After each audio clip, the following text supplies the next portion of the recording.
L Shaddai communications. Isho മിശിഹായ്ക്ക് സ്തുതിയായിരിക്കട്ടെ.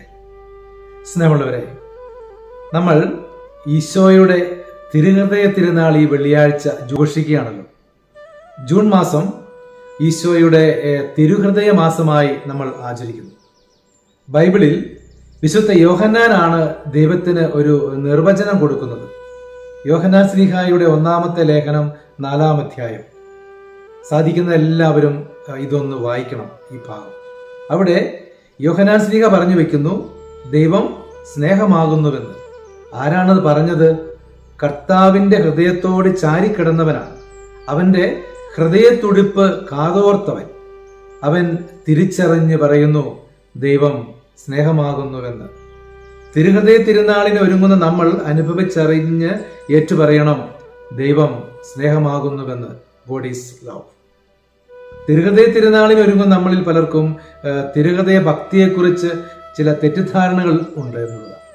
കർത്താവിന്റെ ഒരു അവയവത്തോടുള്ള ഒരു ഭക്തിയല്ല ഇത്. ഇങ്ങനെ ആരും ഒരിക്കലും തെറ്റിദ്ധരിക്കരുത്. 12-ാം പീയൂസ് മാർപ്പാപ്പ തിരുഹൃദയ ഭക്തിയെക്കുറിച്ച് പറയുന്നത് ഇപ്രകാരമാണ്: ഇത് ക്രൈസ്തവ ജീവിതത്തിന്റെ മാതൃകയാണ് എന്നാണ് അവിടെ പറഞ്ഞു വെക്കുന്നത്. ക്രൈസ്തവ ജീവിതത്തിന്റെ പൂർണ്ണതയിലേക്ക് ഈ ഭക്തി നമ്മളെ കൊണ്ടുചെന്ന് എത്തിക്കും. സ്നേഹമുള്ളവരെ, ഹൃദയമെന്ന വാക്ക് വളരെ വളരെ പ്രധാനപ്പെട്ട ഒരു വാക്കാണ്. ഹൃദയം എന്ന വാക്കിനെ നമ്മൾ ധ്യാനിക്കണം. ഈ വാക്ക് 1000-ത്തിലധികം പ്രാവശ്യം ബൈബിളിൽ നമ്മൾ കാണുന്നുണ്ട്. ഇതിനെ വെറുതെ വൈകാരികമായി നമ്മൾ മനസ്സിലാക്കിയാൽ മാത്രം പോരാ. തീർച്ചയായും വൈകാരികമായ ഒരു തലം അതിനുണ്ട്. പക്ഷേ അവിടം കൊണ്ട് അത് തീർന്നു പോകരുത് ഒരിക്കലും. ഹൃദയം ഒരു വ്യക്തിയെ പൂർണ്ണമായും സൂചിപ്പിക്കുന്നുണ്ട്.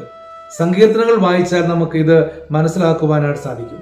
സങ്കീർത്തനങ്ങളിൽ ചില സ്ഥലത്ത് ഹൃദയം എന്ന വാക്ക് സന്തോഷത്തെ, ആനന്ദത്തെ സൂചിപ്പിക്കുന്നു.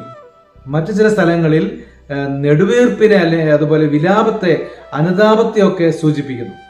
മറ്റു ചില സ്ഥലത്ത് കർത്താവിന്റെ വചനം കേൾക്കുവാനുള്ള താല്പര്യത്തെ ഹൃദയവുമായി ബന്ധപ്പെടുത്തി പറയുന്നുണ്ട്.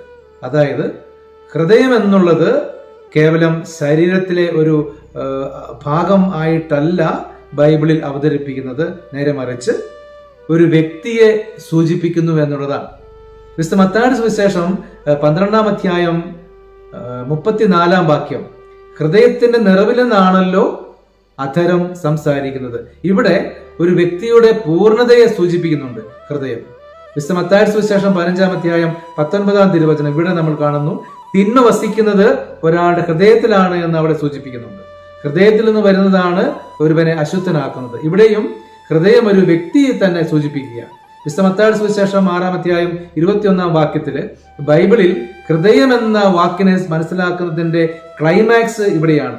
ഇവിടെ നമ്മൾ കാണുന്നു, നിങ്ങളുടെ നിക്ഷേപം എവിടെയോ അവിടെ ആയിരിക്കും നിങ്ങളുടെ ഹൃദയം. അപ്പോൾ ഹൃദയം ഒരു വ്യക്തിയെ സൂചിപ്പിക്കുന്നു എന്നുള്ളതാണ്. എങ്കിൽ തിരുഹൃദയ ഭക്തി ആരോടുള്ള ഭക്തിയാണ്? ആരോടുള്ള ആരാധനയാണ്? യേശുനാഥനോടുള്ള ആരാധനയും വണക്കവും ഭക്തിയുമാണ് എന്ത്? തിരുഹൃദയ ഭക്തി. കത്തോലിക്ക സഭയുടെ മതബോധന ഗ്രന്ഥം 2563 ആർട്ടിക്കിളിൽ ഹൃദയത്തെക്കുറിച്ച് പ്രതിപാദിക്കുന്നുണ്ട്. അവിടെ ഹൃദയത്തെ ബന്ധത്തിന്റെ ഒരു സ്ഥലമായി, ഒരു ഉടമ്പടിയുടെ സ്ഥലമായി പറഞ്ഞു വെക്കുന്നു. സ്നേഹമുള്ളവരെ, യോഹന്നാനെ പോലെ കർത്താവിന്റെ വശത്തിലേക്ക് ചാരിക്കിടന്നുകൊണ്ട് തിരുഹൃദയ ഭക്തിയിലൂടെ ഈ ബന്ധത്തിലേക്ക്, ഈ ഉടമ്പടിയിലേക്ക് നമ്മൾ വളരണം. അപ്പോൾ നമുക്കും ആത്മാർത്ഥമായി അനുഭവത്തിന് തലത്തിൽ നിന്ന് പറയുവാൻ സാധിക്കും, ദൈവം സ്നേഹമാകുന്നുവെന്ന്. ഈ തിരുഹൃദയ തിരുനാൾ ഇതിനായി നമ്മെ ഓരോരുത്തരെയും സഹായിക്കട്ടെ എന്ന് ആത്മാർത്ഥമായി പ്രാർത്ഥിക്കുന്നു.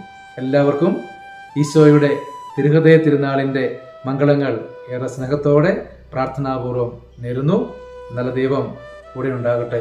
ദൈവം എല്ലാവരെയും അനുഗ്രഹിക്കട്ടെ.